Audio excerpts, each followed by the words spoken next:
يا أيها الذين آمنوا إذا تداينتم بدين إلى أجل مسمى فاكتبوه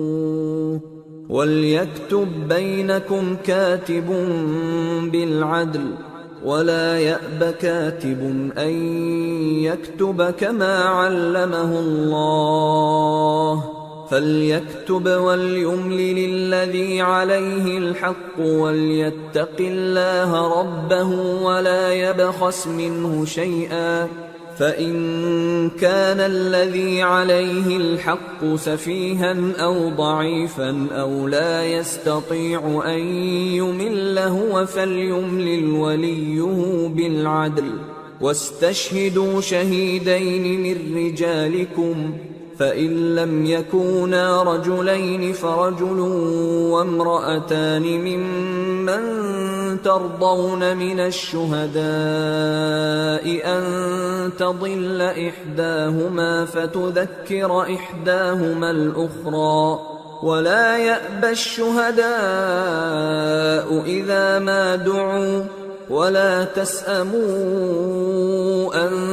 تكتبوه صغيرا أو كبيرا إلى أجله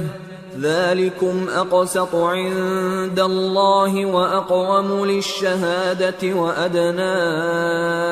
ألا ترتابوا إلا أن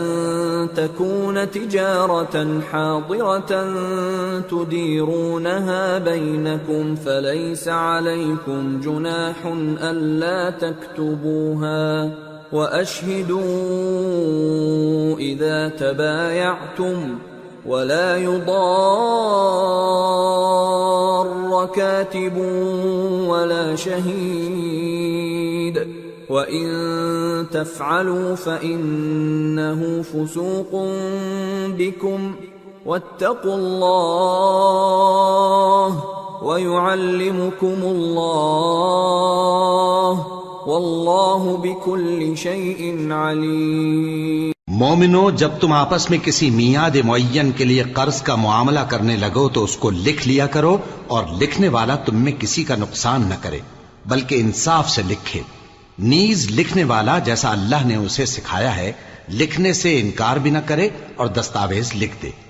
اور جو شخص قرض لے وہی دستاویز کا مضمون بول کر لکھوائے، اور اللہ سے کہ اس کا مالک ہے خوف کرے اور زر قرض میں سے کچھ کم نہ لکھوائے، اور اگر قرض لینے والا کم عقل یا ضعیف ہو یا مضمون لکھوانے کی قابلیت نہ رکھتا ہو تو جو اس کا ولی ہو وہ انصاف کے ساتھ مضمون لکھوائے، اور اپنے میں سے 2 مردوں کو ایسے معاملے کے گواہ کر لیا کرو، اور اگر 2 مرد نہ ہوں تو 1 مرد اور 2 عورتیں جن کو تم گواہ پسند کرو کافی ہیں، کہ اگر ان میں سے ایک بھول جائے گی تو دوسری اسے یاد دلا دے گی، اور جب گواہ گواہی کے لیے طلب کیے جائیں تو انکار نہ کریں، اور قرض تھوڑا ہو یا بہت اس کی دستاویز کے لکھنے لکھانے میں سستی نہ کرنا۔ یہ بات اللہ کے نزدیک نہایت قرین انصاف ہے، اور شہادت کے لیے بھی یہ بہت درست طریقہ ہے، اس سے تم کو کسی طرح کا شک و شبہ بھی نہیں پڑے گا۔ ہاں،